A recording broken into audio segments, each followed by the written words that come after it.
What's up, everybody? Welcome to Cara's Cucina. I'm Cara Falco. Today we are wrapping up the holiday season with a delicious dessert. I'm going to show you how to make Vin Santo Gelato.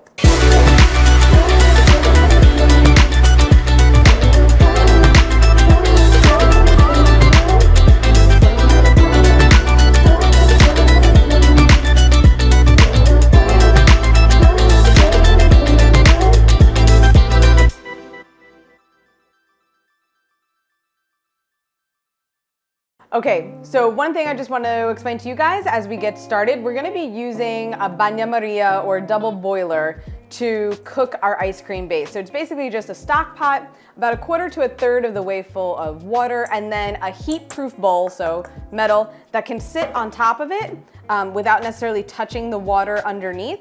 And this is where we are going to start our ice cream. So we've got 1.5 cups of full-fat milk.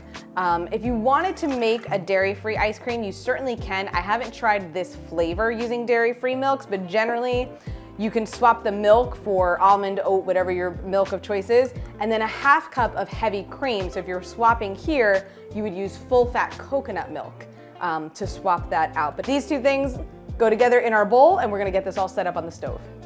You want to keep an eye on your milk. We just want it to warm up, so we don't want it to simmer or boil or, heaven forbid, start to curdle. Then we got to start all over again. But keep an eye on it. We're going to stir it occasionally as we prepare the rest of our base. So we need 4 egg yolks for the balance of our base here. So we're just going to separate the rest of the eggs. If you are a egg white omelet person or a meringue person, certainly save your whites, and you can cook with them as well. To our egg yolks, we're gonna add in about 2/3 a cup of sugar. I use turbinado sugar because it's the one that I always keep in my house. I don't typically have white sugar. White sugar works just fine here. So does this one. It just becomes a little bit stickier. So when you blend it with the egg yolks, it becomes very thick at first, but it will all come together, don't you worry. And then here's where we're gonna add in that Vin Santo. Once we start to see the egg yolks kind of get that pale yellow, once we get a little action to them, it slightly changes color. Now we can start adding in about 2/3 a cup of that dessert wine. So again, this super sweet wine. If you can't find specifically Vin Santo, a lot of other countries, including the US, make a sweet white dessert wine. So you can use any one that you like. Once you have your yolks, your sugar, and your Vin Santo all set, we're just gonna set this aside, and now it's time to start really paying close attention to that milk. We wanna keep an eye on our milk and cream, again, making sure that it doesn't come to a simmer or a boil, but we do wanna make sure that it gets warm. So you can check it really just with your finger, because it shouldn't be so hot that you couldn't touch it. The bowl, and obviously the pot are gonna get very hot, but the cream and milk itself should not get that hot. Once it's warm to the touch though, then we can add in our eggs and sugar. So our milk and cream is warm enough now, and we are gonna add in our eggs, sugar, and Vin Santo.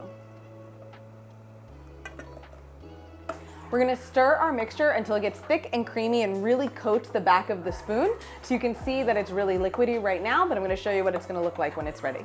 So we can now see how much thicker our mixture has become, and as we kind of pull spoonfuls of it out, it really coats the back of the spoon. So this is what we're looking for in terms of that texture and knowing that our custard is done. So here, we can take this off the heat now. We're gonna put a little piece of plastic on top to prevent a film from forming on top of our custard, and then we're gonna let this chill before we put it into our ice cream machine.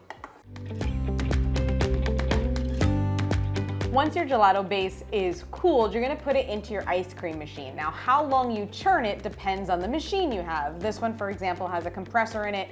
It works pretty quickly. It took about 20 to 25 minutes to make the gelato when I tested the recipe. It can take up to an hour, especially if you have a manual churn machine or just a different machine. So read your manufacturer's instructions on how to churn ice cream and what time it's going to take.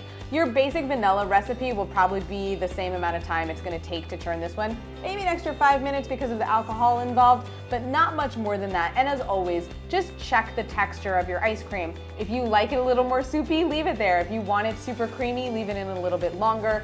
And then you're just going to take it out of your ice cream machine, put it into a freezer safe container, and pop it in the freezer for your next holiday dessert.